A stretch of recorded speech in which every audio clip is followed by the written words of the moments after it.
Okay. My name is Carmen Bold. I'm the oral historian at W&M Mary. It's currently around 11 a.m. on May 31st, 2018.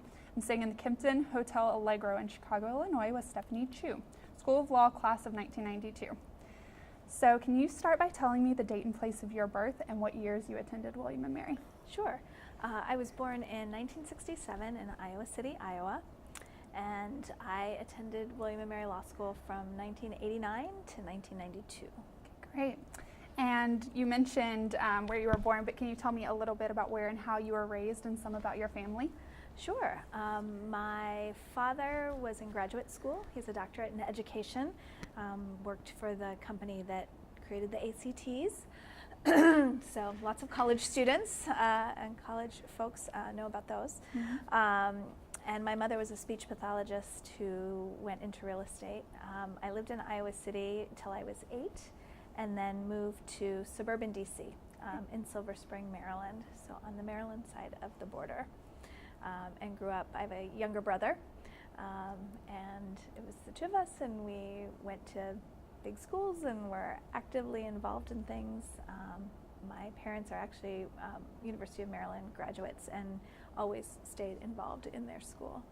Great. And I was going to ask when you first thought about college, but it sounds like that might have been kind of part of growing up with an academic father and parents who were really involved in their alma mater.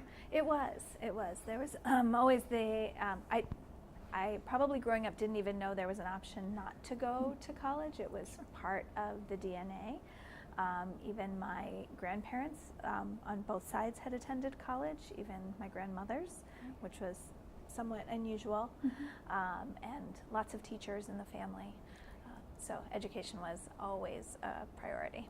Sure. And how did W&M Mary get on your radar coming out of undergraduate? So I was at Duke University undergrad and had a terrific experience. I wish I could say that I was very career focused and laser focused on being a lawyer.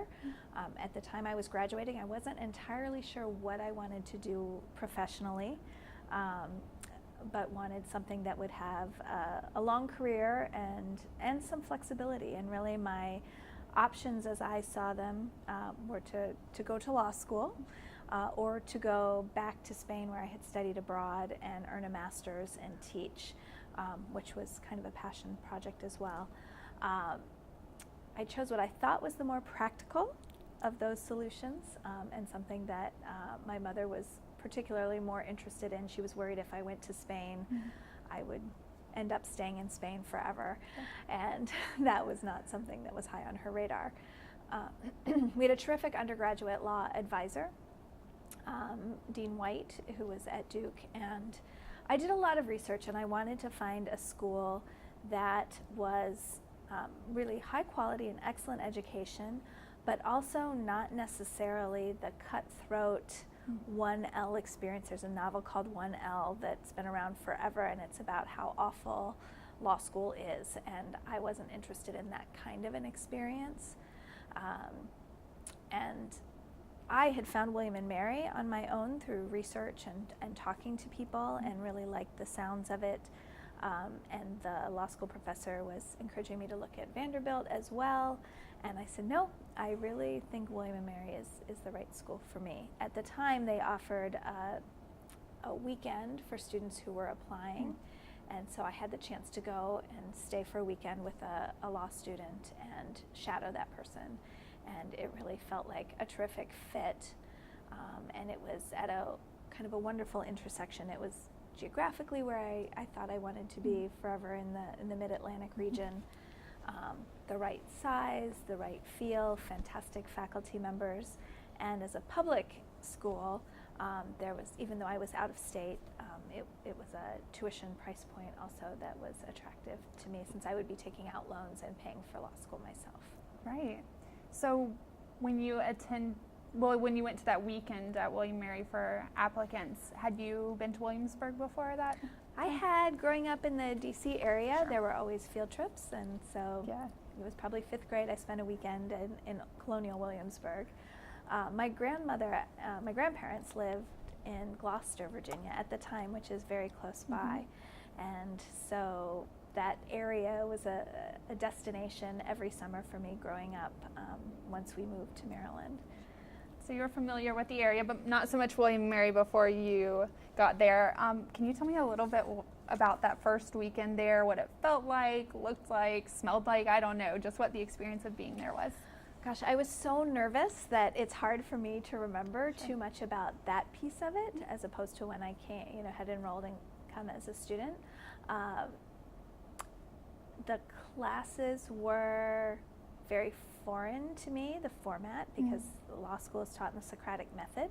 So it was a lot of being put on the spot, and for me that was a big challenge. At the time, I wasn't comfortable really speaking up in class and presenting. It made me very nervous, so the whole idea of law school had me anxious to begin with, and seeing it that weekend certainly reinforced that was going to be something that would be a personal growth opportunity for me to be able to conquer. But on the other hand, all of the people that I met, my host student was wonderful. She was a second-year student, and she introduced me to so many people, and clearly everybody in the building really kind of knew each other, at least by name, whether they were in the same class year or a third year or first year. And that really appealed to me because there was a community feel to the school that I didn't see in a lot of other places or other schools. Sure. So you mentioned this a little bit before we started the interview, but what was the level of interaction between the law school and the broader William & Mary campus? There wasn't terribly much overlap. I mean, geographically, the law school is in kind of its own corner, set off from the rest of the campus. I had a dear friend who had been an undergraduate, had another career and was coming back, and we became very close friends, and Robert Bryant was our conduit to what the William & Mary undergraduate experience was. He was the person I knew the best who'd been an undergrad. But I personally didn't spend a lot of time on the main part of the campus. I lived down in Bromley Place, so not on Richmond Road, out the other direction. I didn't have to park on campus. I didn't have to eat on campus. I wasn't living on campus. There were no graduate student dorms at that point. Those were added after I graduated from the law school. So it was a pretty separate time. I think the first time I was in the football stadium was for my graduation. However, I did get engaged on the main campus under one particular tree. Just happened to be walking back from a movie at Dog Street and on our way to the Greenleaf. Oh. Sweet story, and I want to get more into that, if you will, in a little bit. Sure. But so maybe there's something special about main campus to you then. For sure. So what then was kind of the social experience of being a student at the law school if you weren't engaging very much with the larger main campus and the majority of the students? What did that look like? Right. You know, the other graduate students we saw from time to time were primarily education program students, some business, but not very many. Some people would come and study at the law school library. We did have classmates that would go to SWEM and study or go elsewhere on campus. I was just a law school denizen, so I didn't get out very much more than that. Our class was 162, 163 students, so a lovely size. And we really socialized primarily with the law school groups. William & Mary is a very social, or was it, when I was there, a very social graduate program. Because Williamsburg is a small town, my experience there is that the law students were living with each other as roommates, socializing with each other. There were a lot of couples who ended up coming out of our class in particular, and there were some terrific traditions that built a social network. So there was a Friday night grad thing, and if other graduate programs were invited, I don't remember, but I think it was pretty much run through the law school students. We had bands. Every year there was a law school student band. And so they would play at the grad things, or they would play at the Greenleaf, and we'd end up at the Greenleaf. There was a tremendous social component, and because, unlike a major metropolitan area, I live in Chicago now, and I worked at a law school here for 17 years, and because Williamsburg is a small town and everyone was living together and being together, and there weren't as many opportunities to be working in the legal field as someone who attends a school, say in Chicago, you spent a lot of time with the other law students. Sometimes people called it the fishbowl, Right. because there wasn't a lot going on outside of the school. But for me, it was a terrific opportunity because I liked that close-knit feeling. Right, wonderful. So I want to talk a little bit about professors or mentors that you had, advisors, anyone you look back on as being impactful kind of during your educational trajectory. So there are so many, and I was thinking about this in preparation. What strikes me about my time at the law school is that I do remember all of my classes and all of my professors, and I had a great experience undergraduate, and I can remember a few professors, but really the people who stand out in my memory are from the law school years. And at the time, the way that the education was designed, every first-year student had a legal writing class, but you were in there were law firms, and all of your kind of practical training happened within those classes. So a professor was the senior partner or an adjunct, and then there was a junior partner who was a third-year law student, and then you had first and second years, and you were your own little firm, and it was the name of the person. And then, so Jim Moliterno was my senior partner, and he happened to be the head of the legal writing program, all in all.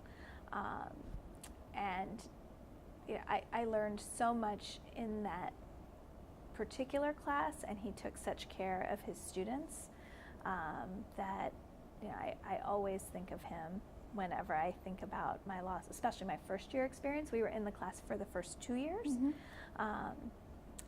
but that was a very formative experience because we were doing so much of our writing in that class and writing our legal briefs and having to get up on our feet and actually present our cases and go to trial in our moot court. So he was particularly important to me. I had Altamonte Selassie for contracts, who was fantastic, and Linda Butler, who's still at the law school even now, taught my property class. Torts was with I. Trotter Hardy, who I don't think is there any longer. He was fantastic. The professors were all really accessible. They actually, it wasn't just that they were in their office for office hours and then nowhere to be found. They were actually in the building all the time. The building was small. You walked by their offices all the time. So we were really engaged with those folks. I loved that there were so many strong women also on the faculty. Jane, I'm gonna totally forget. Jane Barnard, who we just honored. She has a beautiful portrait now hanging in the law school. She was really a central character for me, looking at women in the profession. She had come from practicing. She actually practiced in Chicago at a big firm called Jenner and Block. At the time when I was her student, I had no idea I'd end up in Chicago. But she and Linda Butler and Susan, why am I blanking on her name? I see her face so clearly. And I was just thinking about her this morning. She taught our legal procedure class and has gone on to win all these awards for teaching at the law school. She was even a visiting professor at the law school I worked for a little while, and so I was able to see her frequently. They were really important in just setting the tone and encouraging the women who were at the law school. My classmates came from lots of different backgrounds, and many of them were second career law students. They had had another career. They were significantly older. Their lives were very different than me coming directly out of undergraduate. But but I felt like the women professors really especially took an interest, and I think we were the first class that tipped the scale with more women than men. I'm pretty sure I'd have to check that We can always fact data check, point. but that Fact sounds... check that one. But I believe that our class was the first time that had happened. Another person who not only was a mentor while I was in law school, but afterwards, given my professional trajectory, we were colleagues, is Rob Kaplan, who at the time was the Assistant Dean of Career Services. For someone like me who came to law school thinking, oh, I will be a lawyer and that will be my career choice, without the appreciation of the breadth of law and the number of options that are within the law and the need to really figure out what within the law was going to speak to you. Rob was really important, Dean Kaplan, for helping me figure out what it was I wanted to do. I don't think I finished that process while I was in law school, but I certainly got much closer to what that meant while I was there. And then the fact that I ended up working in career services in law schools meant that I saw him at different professional conferences, and we had a lot of experiences and professional challenges and opportunities in common. And he became a terrific sounding board and is still somebody I hold very dear in my heart and look forward to seeing every time I'm back in town. Yeah, I'm astounded by the number of connections you've already mentioned, just even since you left, even since you moved to Chicago, still connections within William & Mary network. Right, and it's interesting because when I moved here in 1992, not having been from Chicago, I didn't think there was as much of a presence. I knew older students who had come to Chicago and was very excited, and they were wonderful. But beyond that little group, I tried to reach out to other people in my networking and working to find a job. And the beauty of it is that because William & Mary is so small, nobody said no. And everybody was willing to talk to me and give me advice and help me kind of navigate my way in this new city, in the new profession, and welcome my husband and me. He was a Chicagoan, so he certainly knew people, and he came with a job, but it was an invaluable experience, and I would meet with people who their undergraduate schools were University of Illinois or University of Michigan, and it's such a large place, even though they have the school spirit and the school pride. You can find those grads anywhere, but the William & Mary Law School grads were really special.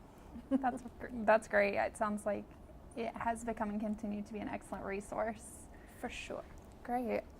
So this is a pretty broad question. Take it in any direction you want, but I would love to hear about some of your favorite memories or experiences during your time at William & Mary, what you might have done for fun. You've talked a little bit about it, but if you'd like to expand some on specific moments.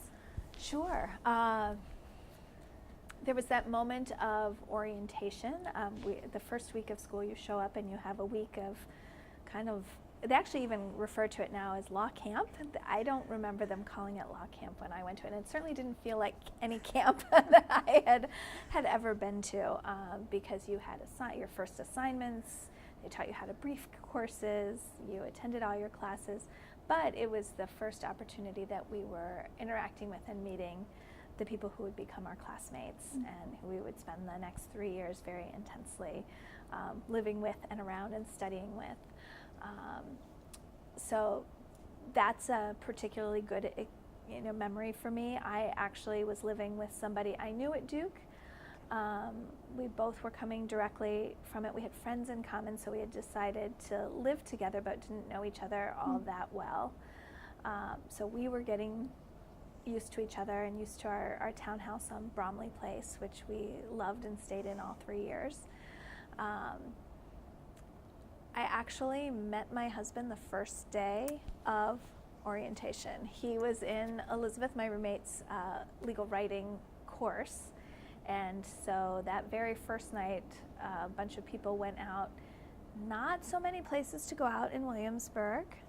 We ended up at a hotel bar called Tusk's, which I couldn't I could probably drive you there. I can't tell you exactly where it was, but it was on the edges of colonial Williamsburg, and it might have been a Days Inn or something, but they had a hotel bar that was decorated in safari theme with rattan fans that would wave over the dance floor, and I believe heads of animals with red lights in them, just vague memories.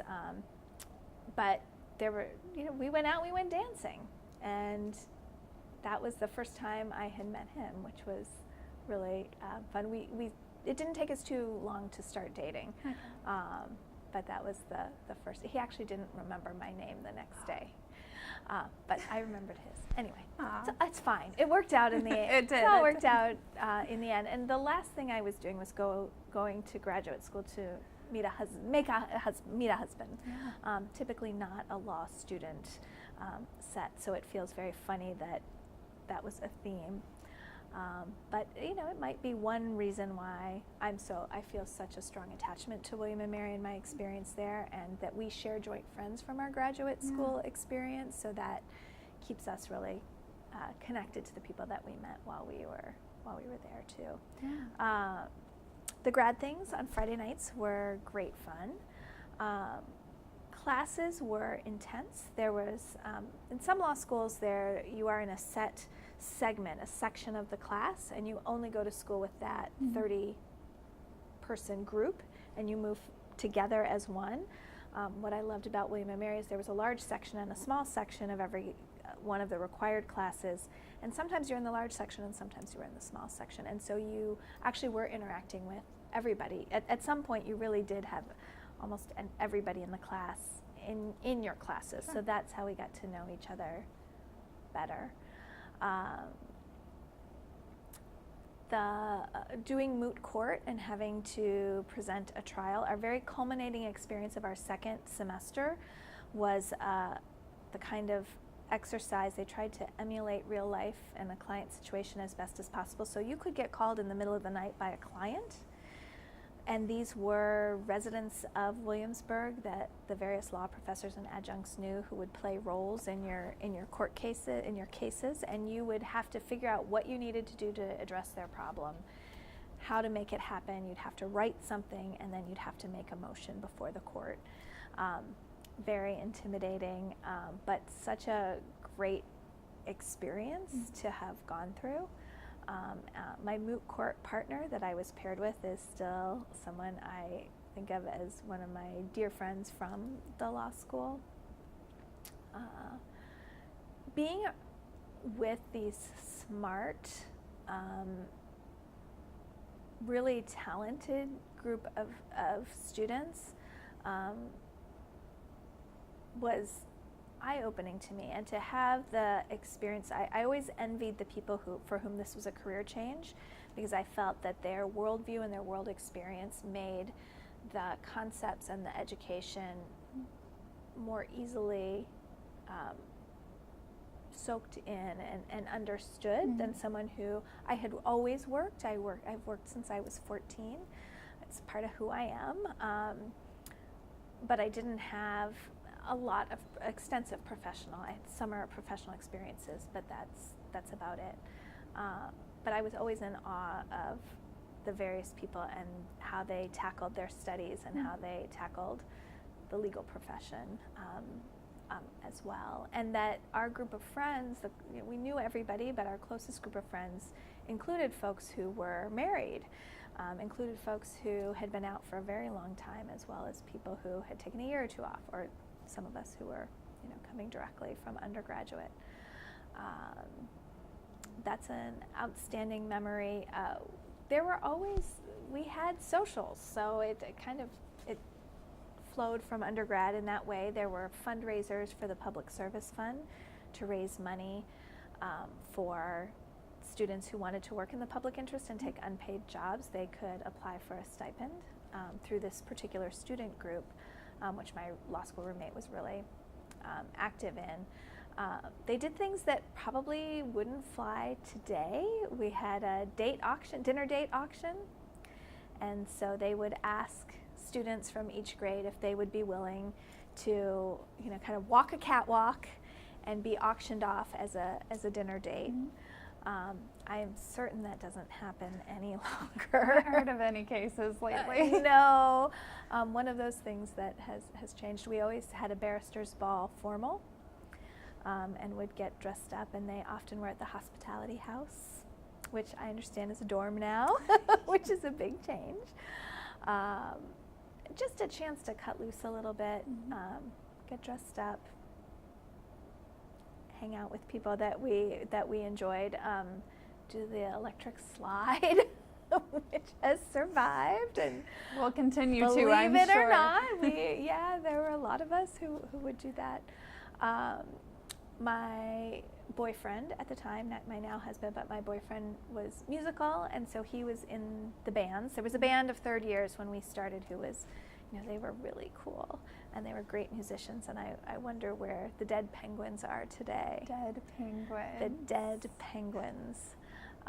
And then once the Dead Penguin players graduated, then Michael was a part of the next kind of wave of bands. And I want to say, was everybody in our class here? I think pretty much everybody was. So they had a couple of different names. The 10,000-legged funk machine was one of them at some point. But they would play the Greenleaf. There was a bar out Route 60 somewhere else that they would play as well, and so we law students would always pack the bars and enjoy hearing their music. A lot of Bodines, as I recall. So what was that? Why was there this standing tradition of bands coming out of law school? It's so interesting, and I wonder if there are bands today, if that still happened. I'll have to ask the next time I'm on campus. I don't know. I think, I guess, I don't know if William & Mary is unique in attracting some creative people as well. There was always somebody who designed a clever poster for the grad things on Friday nights. There were always the people who were working or who were playing just for fun. We had a law school newspaper. We actually had 2 law school newspapers while I was there. There were 2 different versions, and one was kind of a subversive underground movement as an alternate newspaper. I sold advertising for them for part of the time. But people had other interests that went beyond studying law, even though that's so vast as it was. I also think, again, because there weren't as many opportunities for people to be clerking, and if they did, they had to travel. For the most part, would travel. Some people would go to Richmond, some people would go to Norfolk and work in law firms or government agencies there. Some were interning. I interned my 3rd year. Was it my 2nd or 3rd year? Must have been my 2nd year. In the spring, I interned for Greg Davis, who's an alum, and he actually was a senior partner in the writing program and ended up asking me to be his junior partner in my 3rd year, and that was one of the best experiences that I had in law school too, and really kind of helped lead me to what I've done and what I still do professionally today. Kind of coalesced my interests and my desire to work with students and to be less in the teaching part of things. Teaching law didn't appeal to me, nor would I have been qualified, but being a coach and helping especially first-year students acclimate to law school and acclimate to life in Williamsburg, those are the things that I was really more passionate about, and I still do a lot of that kind of work today. Sure. Great. And we will actually talk probably a little bit more about that, because I want to hear about your trajectory and how you really kind of figured out what it was you wanted to do as a career post William & Mary. But before we get to that point, I have a couple more questions about your time at William & Mary. This is going to be kind of a turn from what we were just talking about, all of those excellent memories, and just, it sounds like so many individuals from different walks of life and points of life coming together and yet creating a really strong community. Were there any difficult memories that you have that you can point back to as just difficult or challenging times during your time at William & Mary? Sure. I think they were less personal than, again, I feel the community very strongly. I'm just one of those people. we had a couple people who left our class at different points. Some by choice, and I think others potentially not by their own choice, but just struggled with the work. And every time that happened, the first person left after first semester. So we came back in January, and she was gone. And it made us really sad, and we kind of that community ethos felt like we were missing a part of us. And there were people that happened to all the way along who left school. So that you always hate to see happen, you know, and that was a hallmark. And one of the reasons I wanted to go to William & Mary was because I felt like it was a strong and supportive community, and it was, and it really bore it out in those kinds of things happening. I remember the strife less so than I remember anything else. It's kind of ironic. I feel like there was a time that we were graduating in 1992, and the economy at that point was terrible. And people who had secured summer positions, the way it works often in law school, if you're going in the large law firm direction, is that you summer internship, and hopefully you get an offer at the end of that summer to continue on and come back after graduation. There were a number of people who received summer offers, and then the permanent job, or they received permanent offers or summer offers, and they were withdrawn because the firms were contracting at that point. And everybody was contracting. Government agencies were contracting. There just weren't a lot of jobs out there. So there was a lot of pressure on the Career Services Office and high expectations of Rob Kaplan and his team to help us figure out, now that we've invested this time and this money in getting a law degree, how are we possibly gonna move on from there? Right. Even for Michael, so we were engaged our second year in March, and he worked here in Chicago for a law firm, an intellectual property firm, for the summer, and I worked at a very small boutique firm in Annapolis, Maryland, who didn't regularly hire their interns. That wasn't an expectation that I would walk out of the summer with a job. Sure. But it was the hope for his job, and he got a call in September when firms would be making offers to say, you would have an offer, but we are folding. The whole firm folded. Wow.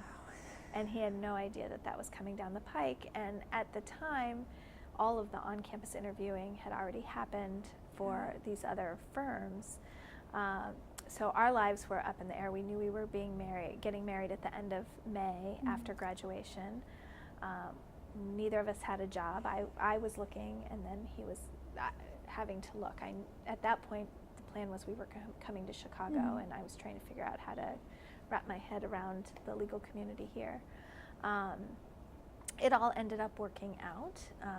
He continued to be in touch with a small boutique firm, and they did eventually offer him a job in January or February.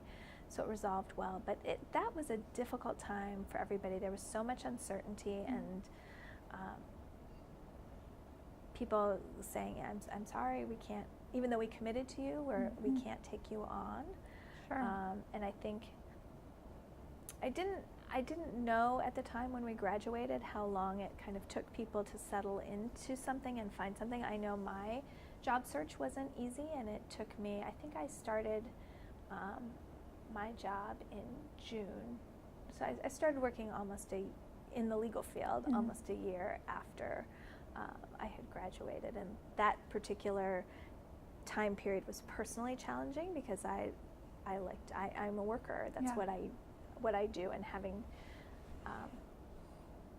that struggle to find something personally was a tough point. But again, that has informed the work that I've done ever since, and given me some credibility, especially when I was working in the career services field, having had a challenging job search and having to rely on networking and not having a set path like someone at a large law firm would have. Yeah.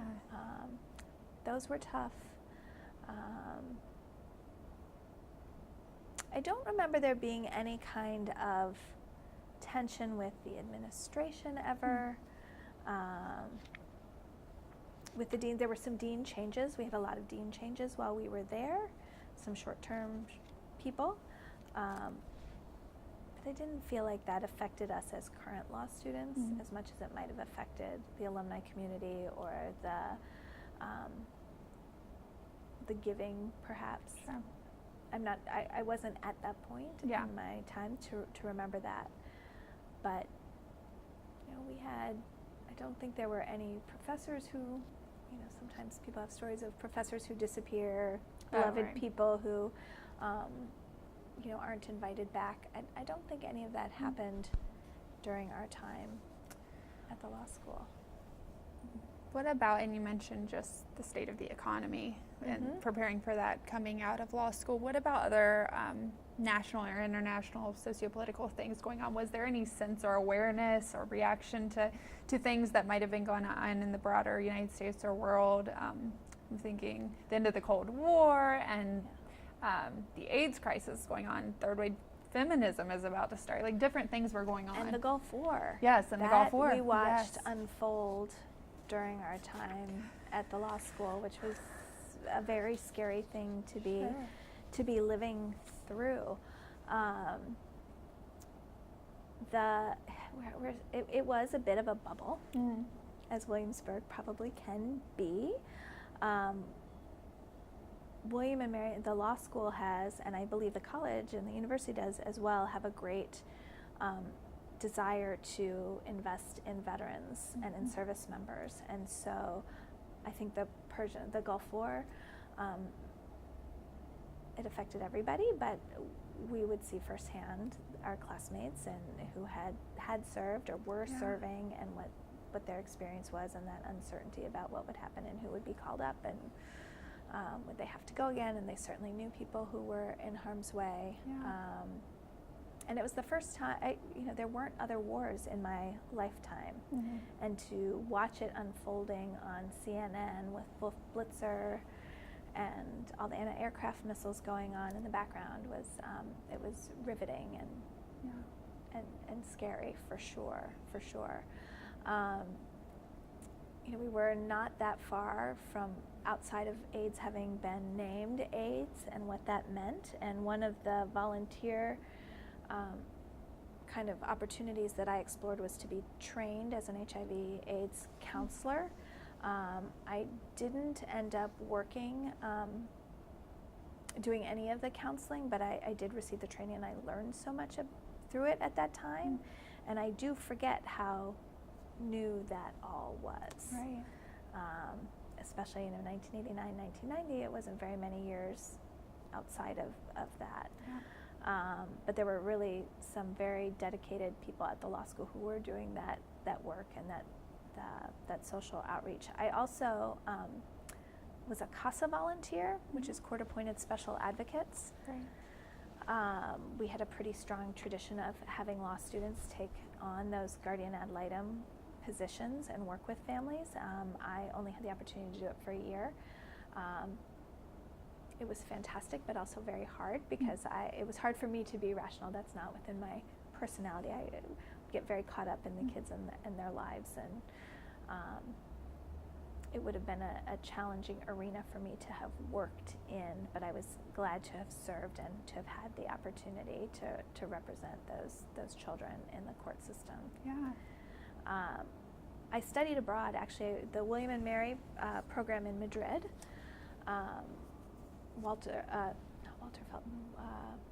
Felton was another one of those wonderful. John Levy. I mean, just the names of the professors, and Peter Alsace, all of these people had such an impact. But at the time when I went abroad, I had studied in Spain also in college through NYU. So they would hire 2 law students to be the coordinators of the program, and they were looking for people who were fluent in Spanish.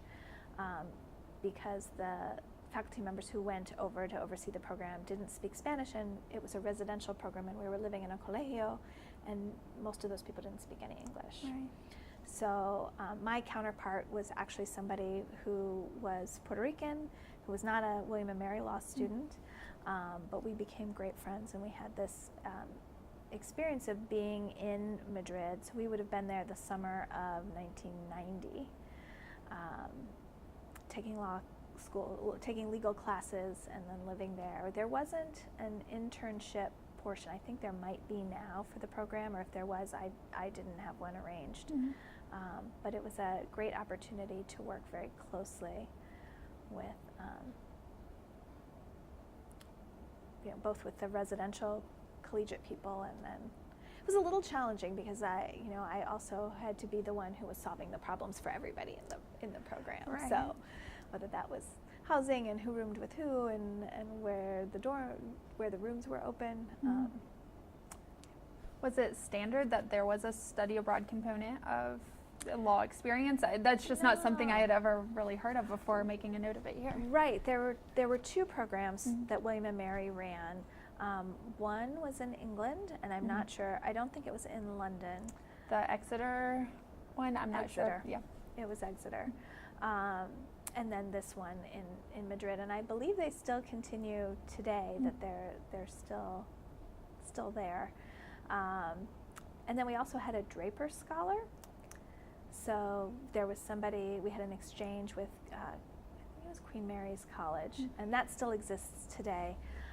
There's a fantastic woman. She's actually in Chicago, so I get to see her, but she was a Draper Scholar when I was a first year, Charlotte Wager. And because I ended up settling here, and there were enough people kind of who were her friends and who we knew each other, we've stayed friends as well. And I always think of her as associated with William and Mary, but she ended up coming to the States after her Draper year and going to pursue, she got an LLM as a Draper Scholar, but she pursued a JD, an American JD, and she now lives here and is in Chicago, so I get to see her. That small world, Which is a connection story again. It is a small world. Wild. So now there are so many connections that you've brought up. I am totally interested in hearing your trajectory after William Mary. And you brought up a little bit of that given just the state of the economy and the job market coming out. But I would love to just hear about really your trajectory, leaving William Mary, finding that first job, but also figuring out what it is you wanted to do with your law degree. It is, I went to law school relatively uninformed. It was a choice because I thought it would be flexible. I knew my parents liked the idea, especially my mom liked the idea of me being a lawyer and being a practicing lawyer. And I was a fine student. I wasn't a stellar student. I didn't have a passion for the law that I saw in a lot of my classmates. So many smart women who just really dug in and just loved and enjoyed every minute of that part. For me, I was always trying to figure out, well, I know I'm driven by other people and by relationships. And what does that mean for being a lawyer? I thought, is that going to be a trust in estates kind of position where I would be a trusted counsel to help plan and then take things apart for people? But no one thing that I experienced or did really spoke to me.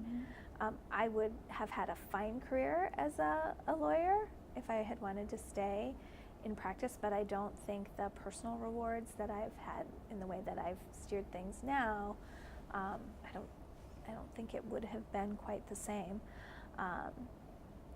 So I was leaving law school, trying to sell myself and market myself as a lawyer without having really a passion for what I was doing, and I'm sure that came through in the interviews. So there were a couple of challenges as I was trying to find a job. I was moving to a location that I had no connection with, and as a woman, I didn't really want to say I'm following a guy.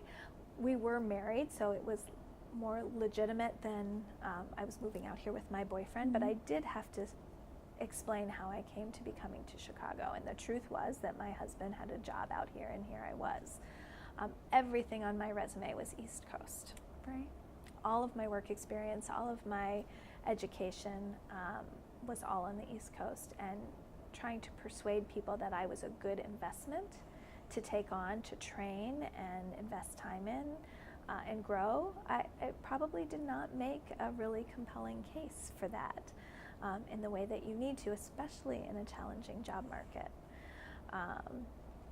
So I didn't have a lot of traction from Williamsburg. We studied for the Illinois bar exam in Williamsburg. So we graduated Mother's Day. We got married May 30th.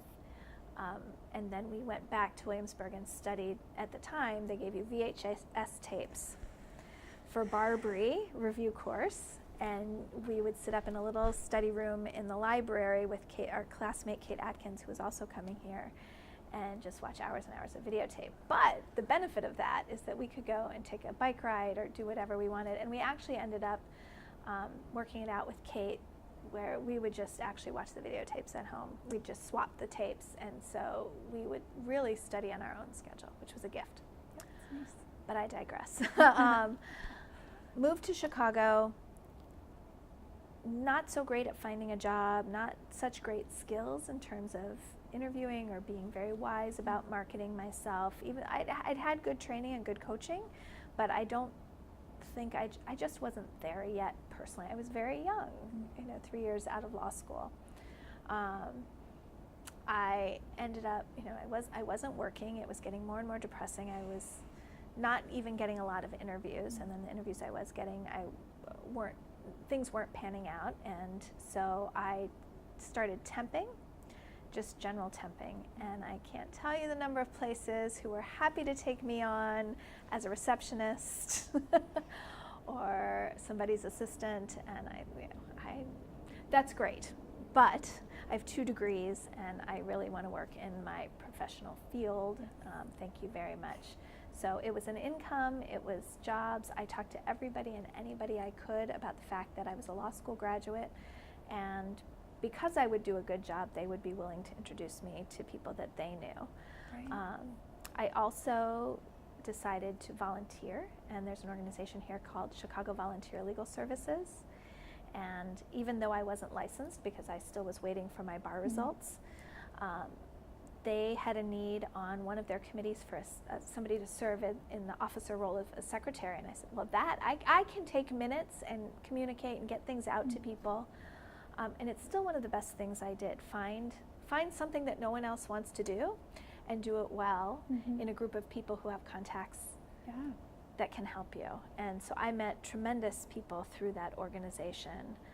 I was never able to work in their legal clinics because I ended up getting a job before, pretty soon after my bar results came back in. But I still had a fantastic experience and really respect the work they do, and met some fantastic lawyers through that. So I was doing that, and then time went on. We went home to my family in Maryland for that first Christmas. Keep in mind that Mike is now working all the time, round the clock. There wasn't the technology. He was sitting in the law library, surrounded by books, and working just lots of hours in a day because he was at a large intellectual property law firm. So I would actually go to the firm and sit in the library just to be able to see him. So I wrote all my wedding thank you notes there. I would do resumes there. I'd write cover letters. I'd take a book. I just, after I was doing whatever I was doing, I would show up there. We went home for Christmas, came back. I still didn't have a job, and it was really it was so challenging to me because I had always worked. Yeah. And to be at those loose ends was frustrating. I decided to take an improv class. We lived very close to a place here called The Annoyance, which is locally very famous, and it was the scariest thing I had ever done besides going to law school. The first thing they have you do is stand for 2 minutes in front of the entire class and not say anything. Just stand there and let people look at you. And it was really uncomfortable. But again, it was in no way related to the law or even a profession, but it was the best public speaking training I've ever received in my entire life. And I did 6 months of classes with this same group of people, and then we actually had a show. We put on a show, and for another 6 months at 10:36 on every Friday night, we were at the Improv Institute out of Belmont. And I was never the funny person. I was always the straight person. I was very good at details, but everybody could play off me. So that was a terrific experience that I always tell people who are struggling, do something that scares you. And I didn't think of it as professional development, but it really was skill development for me. So you're saying you chose to do improv as something that scared you. Right. In the meantime, all along in trying to figure out professionally really what I wanted to do and what my passions were, I spent a lot of time talking to Rob Kaplan still, back at the law school. They were still really supportive, even as people had graduated. And really kind of taking stock of every kind of work I'd ever done, and what about it was rewarding. And to this day, it's still a technique I use as I talk to people who are trying to figure out what they want to do. And even your scooping ice cream job in high school that you had, what about that? Was there anything about that you really liked? And what I cobbled together from everything that I chose to do is that I liked that coaching role. I liked being the problem solver. I liked a short-term problem that I could fix, or that I could set somebody on the right path for and coach. So how was that going to play out? I loved my law school experience. I loved that community. I had thought a lot about working at a law school or working in education, and I said the last thing I want to do is go into career services, is what I started saying, because that's such a hard job. But as I was networking here in the Chicagoland area, I ended up being connected with someone who was the assistant dean of career services at Chicago Kent. I had reciprocity to conduct my job search out of their office. So I would go and use their resources. Rob Kaplan set that up for me. And I would spend a lot of time there. And the woman who was the assistant dean was really nice, and it turned out her husband was at the same firm that my husband was at. So there was a really nice synergy. And she helped introduce me to a lot of people in that arena, and she watched my job search and how I tackled it and how I was networking. I interviewed at John Marshall Law School for a job in career services. I interviewed at Chicago Kent. There was an opening, and they were willing to hire. Oh, I've actually skipped a whole portion. I'm sorry. That did all happen, but it happened because when I found my first job, I must have answered an ad. I don't even have a recollection of how I found out about the opportunity, but the Attorney Registration and Disciplinary Commission is an arm of the Supreme Court of the state of Illinois. Right. And they investigate and prosecute lawyer ethical misconduct.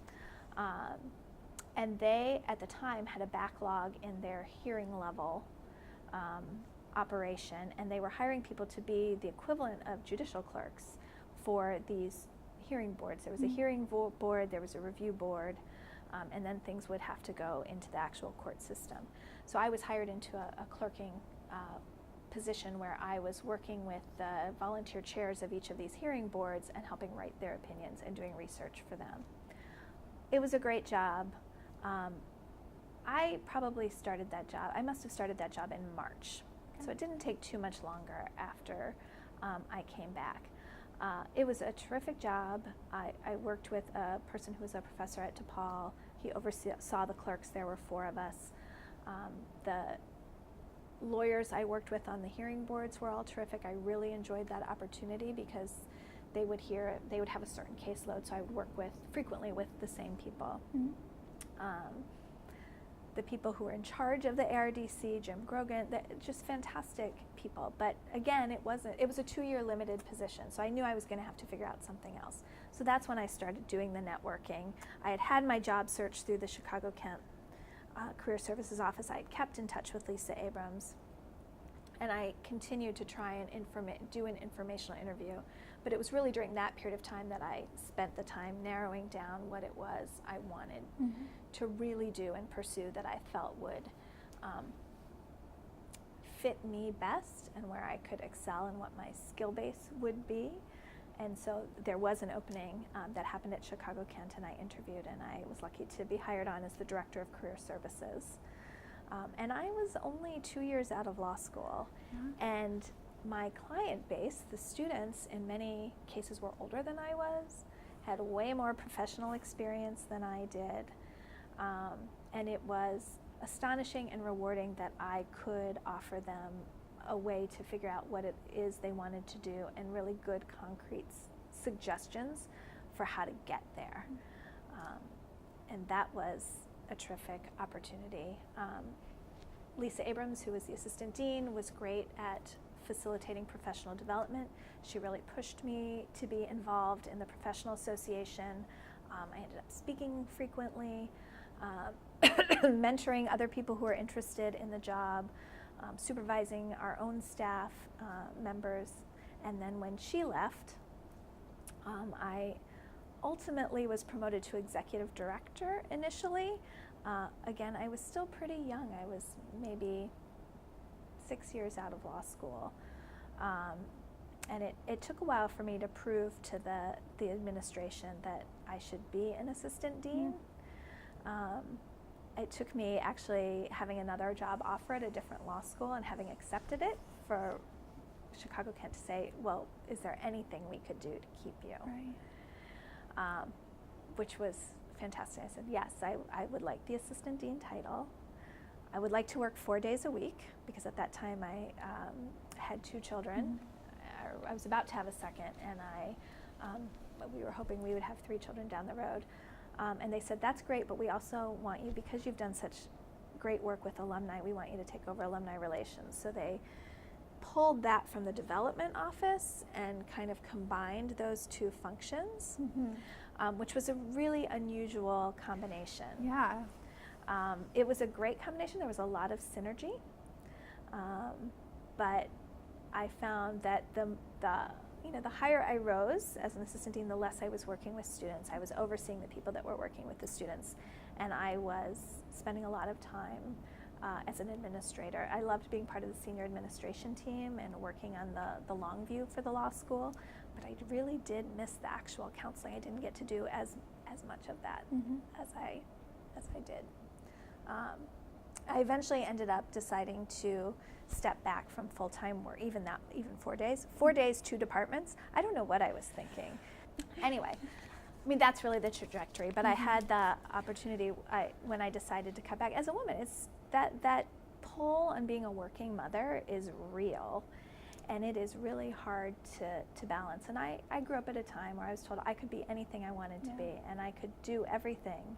And my expectation was I could do everything. And to me, it felt like a surrender to say, I don't know how much longer I can do this. I had a husband who was working at a big firm, tons of hours. My new position, which I had asked for, meant that I had a lot more evening and weekend commitments, and I needed to travel. And we've got these little kids, and I knew we wanted another one. So I did make the difficult decision to step out of that role, and the dean at the time, Hank Parrott, was great because he said, well, are you willing to do anything for us? And so I actually worked a day a week for a long time for the law school, managing, it was board management of their board of overseers. I took on some admissions work. I was doing some development work and alumni work still. So I was able to keep my hand in things, and Kent was very generous. Whatever amount of time I was willing to give, they were willing to find a way to use my skills. As the kids got a little older, I kept condensing that down to the point where I was only working in admissions. Sure. And for a while, that meant every week going in, having a meeting, taking a cart full of actual files home and reading them at my kitchen table. And then it went all electronic, and I didn't need to go in at all, and it was just me, solitary. At the same time, Latin school, where my children were, I was an active volunteer in pretty much everything you can imagine, and it gave me that social interaction of working with teams and directing teams again, and I knew that I couldn't just sit at my kitchen table anymore. And they had an opening and said, we know. At the time, my husband and I had co-chaired the big fundraiser for scholarships, and there was an opening, and the person who's now my boss said, can I pick your brain? I know you used to do this kind of work. And we had a long conversation. I came home and said, do you think she was going to offer me a job? And Mike said, no, why would she? And then she called a week later and said, we've decided what we need is, we keep saying we want a Stephanie Chu. Can we actually get a Stephanie? Would you be willing? It was earlier than I wanted to go back full time, but it's been a terrific fit. Wow. That is quite the trajectory. It's quite a trajectory. So I love to volunteer for the law school now. I'm not a great connection person for students who are looking for active positions. That's Mike. We send all those people that way. But for students who are trying to figure out what they want to do, or some advice on how to tackle a search in Chicago from a long way away, that's where I feel like I can be helpful, and why I've really stayed involved with the law school and try and be helpful in whatever way, small way. I think that's imperative, because, I mean, similar to 1992, the 2008 until current sort of job market has looked similarly bleak for students, and so I think having that experience, and really it sounds like, from what you mentioned, sounds like building kind of your own network from the ground up when you were here. I just think that would be incredibly helpful to any student searching, because they are still very fortunate if you come out of school with something locked in. Right. Hopefully it'll be on the upswing, and there's such a contraction in the legal market now, and that the whole profession is changing. So there's a lot of uncertainty. But to have someone kind of in that position to help navigate, I think that's really just imperative to have, so that's wonderful. So if there's anything specifically you've taken from your William & Mary experience that you've used or that's been helpful for you in charting your course, what would you say that is?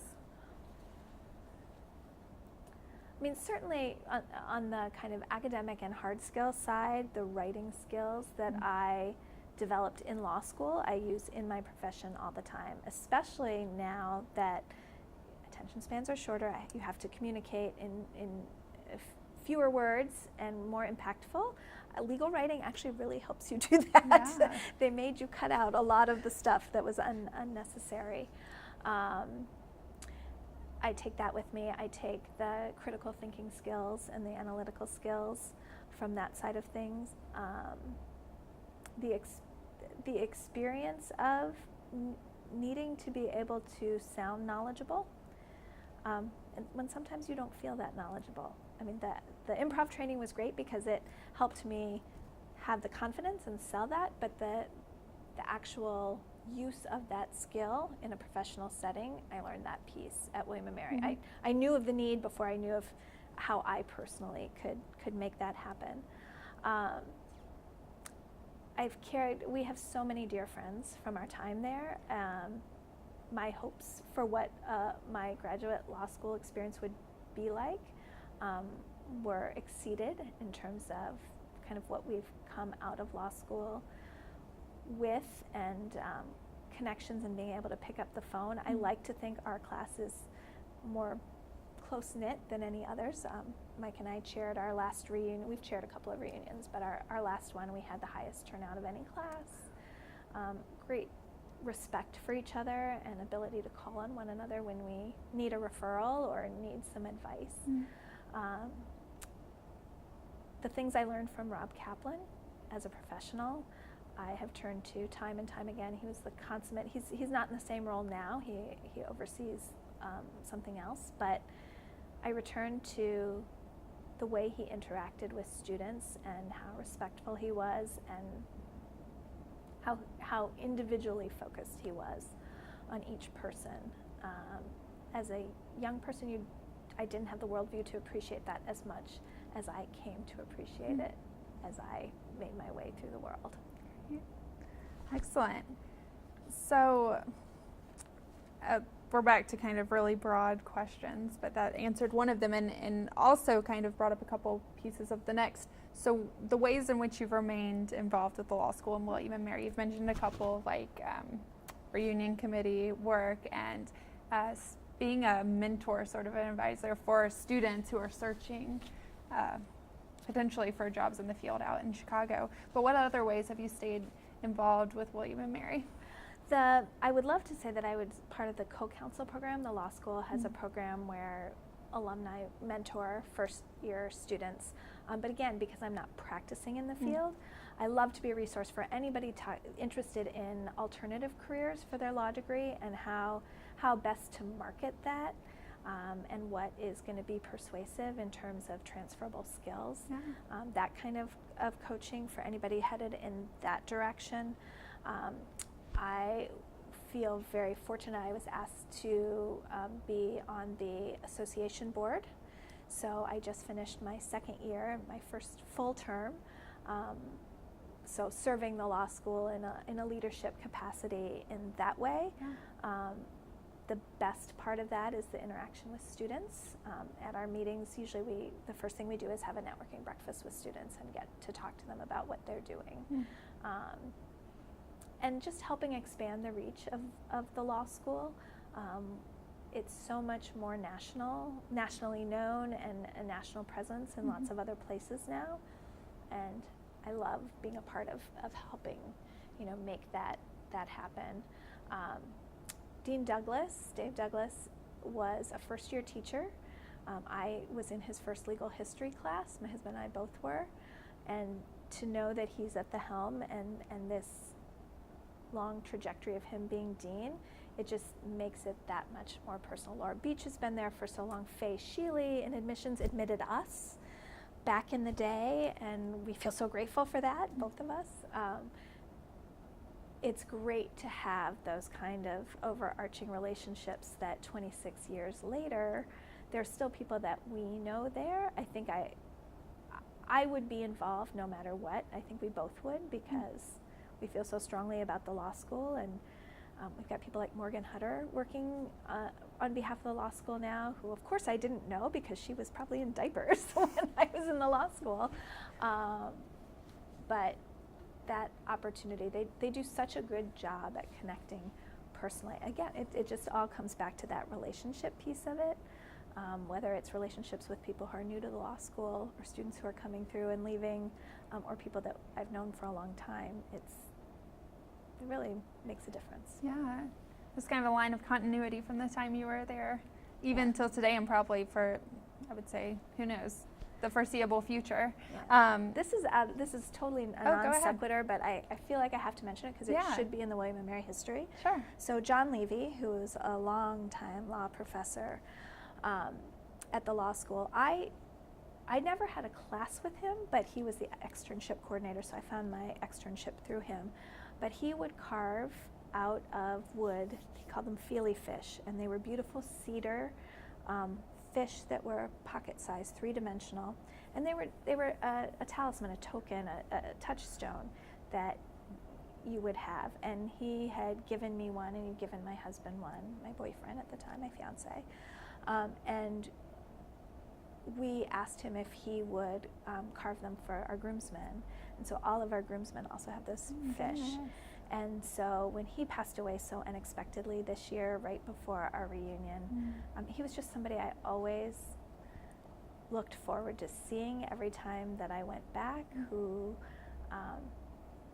whether you had him or not as a professor, he knew everybody, and he cared so deeply about people. He was really a salt of the earth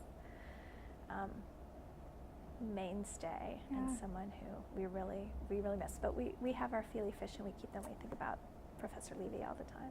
Did he do that for all of the law students, or was it a hobby of his that he I don't just... think so. I don't know how we were so lucky to have had the feely fish.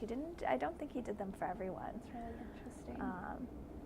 But just again, a great example of the kind of people that are at William and Mary. It sounds like a very prominent figure that you would know whether or not you came into contact through a class or something. That's great. Sure. I'm glad we have that on record then.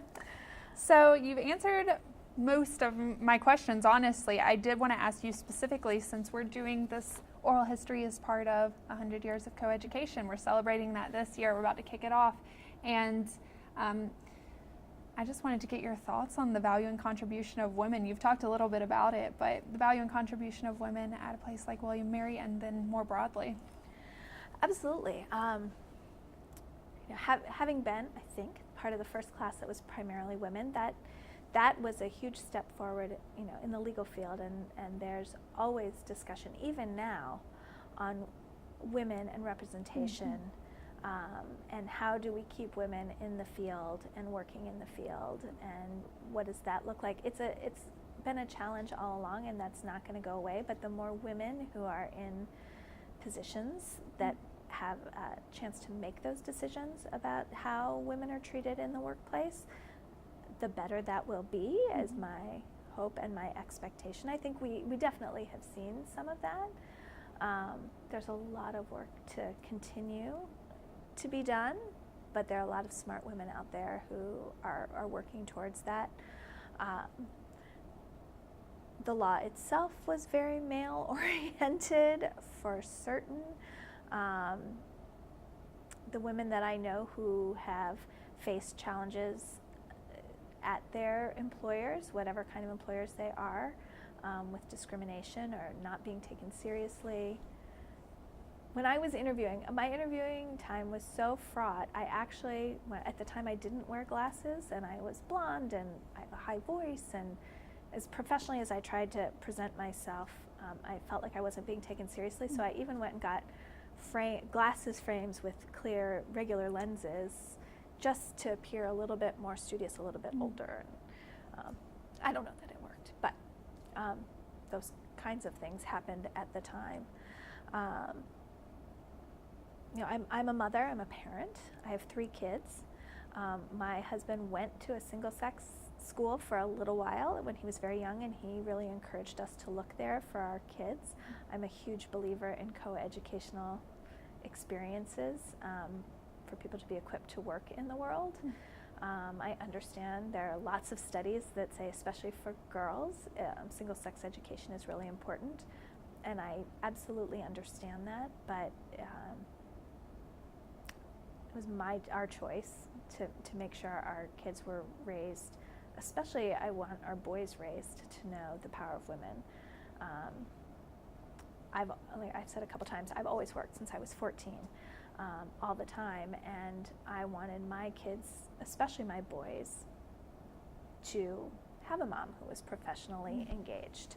And even though I've stepped in and out and gone part-time and done things in lots of different ways, I think that's kind of the way that women can have it all, not at once, but in some sequence, in some rational sequence, to try. Everybody makes trade-offs and sacrifices no matter what their situation is.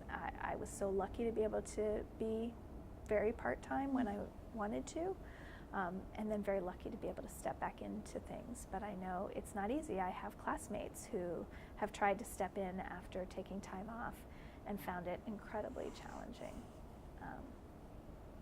Even if they were up to date on the content base, it was very hard to persuade people that they were serious and up to date enough with their skills to continue. Yeah, no, that's great. Thank you for answering that. So at this point, I want to open it up to you, actually. This is a time to bring up any other memories you have, thoughts you have, hopes you have for William & Mary and its future, just anything like that. The law school is in such good hands. It's a time of change in legal education, for sure. And I know the plan now is that the law school classes have grown, and they're now being drawn back down about to the size they were when I was in school, which I think is a wise choice, number one, because of the job market. So just having fewer people out there and having that same personal attention and high quality education. The fact that the law school really prides itself on practical working knowledge and having well-rounded, skilled graduates who can step in pretty much anywhere and succeed and do a good job and represent William & Mary very well. I feel like the law school is in the right place for that. I'm so pleased that William & Mary in general the stature of the school has grown. My godson just finished his first year there. Makes me so proud, and I love hearing his stories about what's happened. In the work that I do, because I work with high school students, I have had some more and more students now going to William & Mary, and I am so proud and so interested in their experience as undergraduates, and so impressed with the thoughtfulness of the curricular changes that have happened. And again, the fact that they're drawing people, even more people from Chicago, and sending them back this direction to work. And excited about the Chicago weekend of William & Mary and broadening the people that I know through the William & Mary connection. Great. So is there anything else you'd like to add at this point? I'm sure I'll think of things in the middle of the night And tonight you like, can I should have told. You can send them an email, add them to the metadata. It will be there. All right. Well, thank you so much for participating. This was Thanks, wonderful. Carmen. And I hope you too have a great William & Mary weekend this weekend. Thank you.